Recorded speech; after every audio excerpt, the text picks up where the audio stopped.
దీనికి ఏమని తెచ్చింటే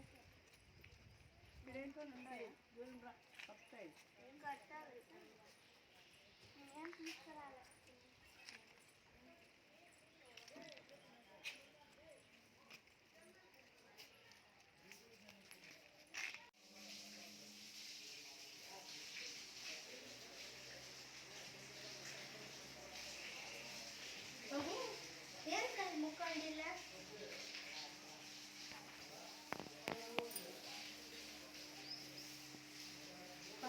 వాటిల్లో పట్టి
ఒక మహాపతిరథ శిరోమణి చరిత్రేనండి తిమ్మమ్మ మరిమ.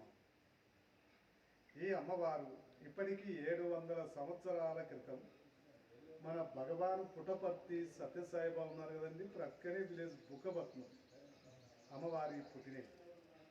అక్కడ చెన్నక వెంకటప్ప మంగమ్మ అనేటువంటి పుణ్య దంపతులకు సెట్టిబరిదిలో వంశస్థుల్లో తిరుమల వెంకటేశ్వర స్వామి వరప్రసాదిగా అమ్మవారు జన్మించడం జరిగింది. మరి బుక్కపట్నం నుంచి ఇటు ప్రక్కన గూటిబాయి, ఈ ఊరు అమ్మవారికి అత్తగారి ఇల్లు. ఇక్కడ బాల వీరయ్య అనేటువంటి వ్యక్తికి అమ్మవారినిచ్చి వివాహం చేశారు. అమ్మవారికి కొడుకు కుమార్తె. కొంతకాలానికి అమ్మవారి భర్తకు ఒక భయంకరమైనటువంటి కుష్టు వ్యాధి స్టార్ట్ అయింది. మరి ప్రత్యక్ష దైవంగా భావించి 5 సంవత్సరాలు తన భర్తకు సేవ చేసిన అది నయం కాక భర్త చనిపోవడం జరిగింది. ఇప్పుడు అమ్మవారు కూడా తన భర్తతో పాటు సతీ సహగమనం చేయాలి అనుకున్నారు. ఇలా చేయాలంటేనండి ఇప్పుడు మండల వ్యవస్థ ఉంది. అప్పుడు పారేగాల రాజ్యం. ఒక చిన్న అవసరమైనా సరే ఆ ఏరియా పాలేగారి యొక్క అనుమతి ముఖ్యం. అలానండి మనమున్న ఈ ప్రాంతం ఒక్కంటి పాలెం అని పిలిచాము.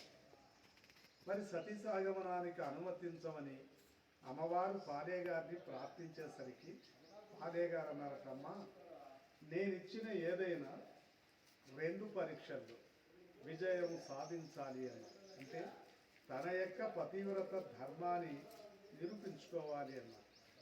చనిపోయిన పక్షులు తిరిగి మళ్ళీ బ్రతికించమన్నారు. ఎండిపోయిన కాకర చెట్టు పూలు పింజలతో ప్రత్యక్షంగా చూపించమన్నారు. మరి పాలే గారు ఇచ్చిన 2 పరీక్షల్లోన ఆనాడు అమ్మవారు విజయం సాధించి తన యొక్క పతివ్రత ధర్మాన్ని నిరూపించారు. పాలే గారు ఆనందంతో అమ్మవారికి పాదాభివందనం చేస్తూ అమ్మవారి కోరిక మేరకు చూడండి ఆ మధ్యలో గోపురం కలిసి పెట్టారు కదా, అదేనండి ఈ చెట్టుకు మూలం. ఈ చరిత్ర మొత్తం అక్కడి నుంచి స్టార్ట్ అయింది.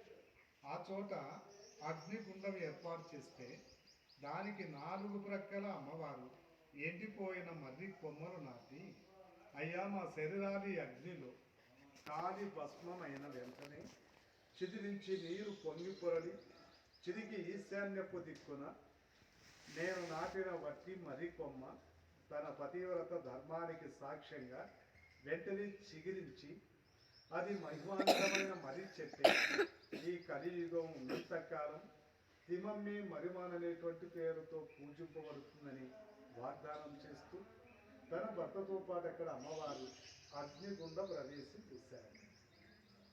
మరి అమ్మవారు చెప్పినట్లుగా సతీసాగమన కార్యక్రమం పూర్తయింది. చిది నుంచి నీరు పొంగి పొరలు వెంటనే ఈశాన్యపు కొమ్మ చిగురించింది.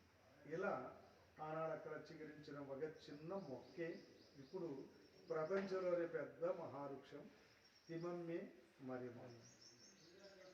ప్రజెంట్ ఇప్పుడు ఈ చెట్టు 9 acres ఉన్నాయి.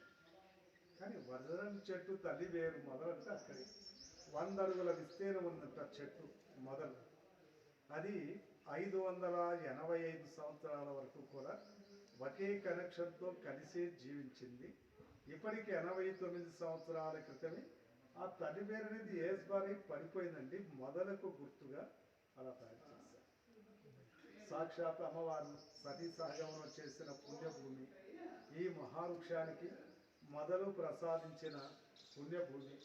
లోపల వెళ్ళి 3 రౌండ్లు ప్రదక్షిణ తిరిగి నమస్కారం చేసుకుంటే సర్వదా మనకున్న దోషాలపై శుభం కలుగుతుంది అనేటువంటి మంచి నమ్మకం.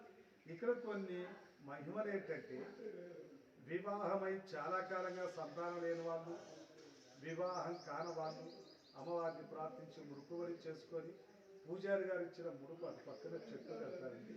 ఏడాది తిరగకుండానే సంతానం, వెంటనే వివాహం. అందుకేనండి ఇక్కడ కుల మత భేదాలకు చూస్తాం.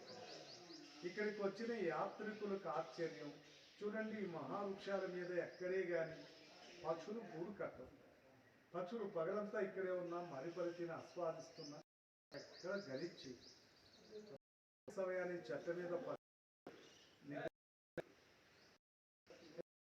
చనిపోయిన పక్షులకు అమ్మవారి మధ్య తిరిగి జీవం పోస్తారు కదా, ఆ కృతజ్ఞతాభావంతో పక్షులు కూడా భక్తి మార్గంలో వెళ్తున్నారు.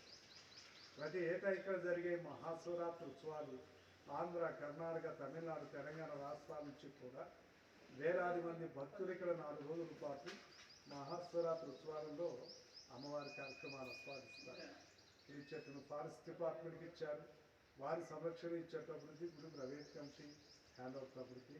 మీరు గుడికి విరాళం ఇవ్వాలి అనుకుంటే స్వామునికి ఇచ్చిన పేరు నమోదు చేసుకోవచ్చు. మీకు ఈ చరిత్ర తెలియపరిచిన దానికండి గైడుకు ఏమైనా ఇచ్చు. ఇది తిమ్మమ్మ మరిమాన యొక్క